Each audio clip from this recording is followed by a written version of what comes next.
Hey, everyone. Welcome back to our channel. Today we're going to tackle a rather intriguing issue that some of you may have encountered when working with Umbraco forms. Specifically, we'll be exploring why sending FedAuth cookies with a submit form post request results in a null reference exception on the Umbraco Forms control. Submit form method. As we dive into this topic, it's essential to understand why this subject is important and interesting to all of you who work with Umbraco or are interested in web development. Understanding how to troubleshoot and resolve issues like these can save you a significant amount of time and frustration in the long run. In this video, we'll break down the concepts involved, explaining each step of the process in detail, using examples and analogies to help solidify your understanding.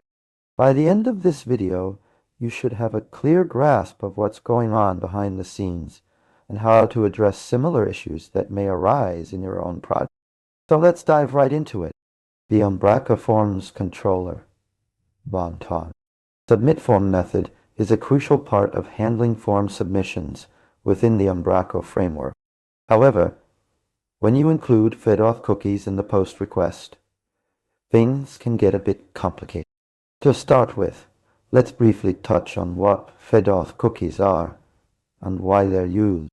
Essentially, these cookies are utilized for authentication purposes, allowing your application to verify the identity of users. When a user logs into your site, a FedAuth cookie is created and stored on their browser, which is then sent back to the server with each subsequent request. Now, when you submit a form using the UmbracoFormsController submit form method, this method expects certain parameters to be passed in the request body. However, if you're including FedAuth cookies in the headers of your post request, these cookies can interfere with the expected parameters, leading to unexpected behavior. In particular, the null reference exception that's thrown is a result of the controller trying to access properties or methods on an object that hasn't been properly initialized due to the missing or malformed parameters. This exception essentially indicates that something has gone wrong during the execution of your code, but it doesn't provide much insight into what exactly went wrong. To further illustrate this concept, consider an analogy where you're trying to send a package to someone. You carefully pack the contents and include all the necessary documentation, such as the recipient's address and your return address. However, if you were to accidentally attach an extra piece of paper with unrelated information to the package, it could cause confusion when the package is being processed. Similarly, including FedAuth cookies in the post request is like attaching that extra piece of paper. It can cause the controller to misinterpret or overlook crucial information required for successful form submission. So, what are the key points to take away from this explanation? Firstly, when working with Umbraco forms, be cautious about including FedAuth cookies in your post request. These cookies, although essential for authentication, can interfere with the expected parameters of the submit form method. Secondly, remember that the null reference exception is essentially a red flag indicating something has gone wrong during code execution. However, it's crucial to dig deeper to identify the root cause of the issue. In this case, the inclusion of FedAuth cookies.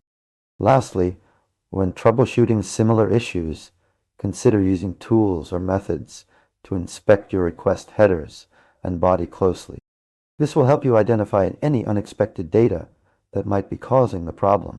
That's it for today's video. We hope this explanation helped clarify why sending FedAuth cookies with a submit form post request can result in a null reference exception on the Umbraco Forms controller submit form method. If you have any questions or would like further clarification on any of the points discussed, please don't hesitate to ask in the comments below. Your feedback and engagement are invaluable to us, so be sure to like this video if you found it helpful, and consider subscribing for more content on web development and troubleshooting tips. Thanks for watching, and we'll see you in the next video.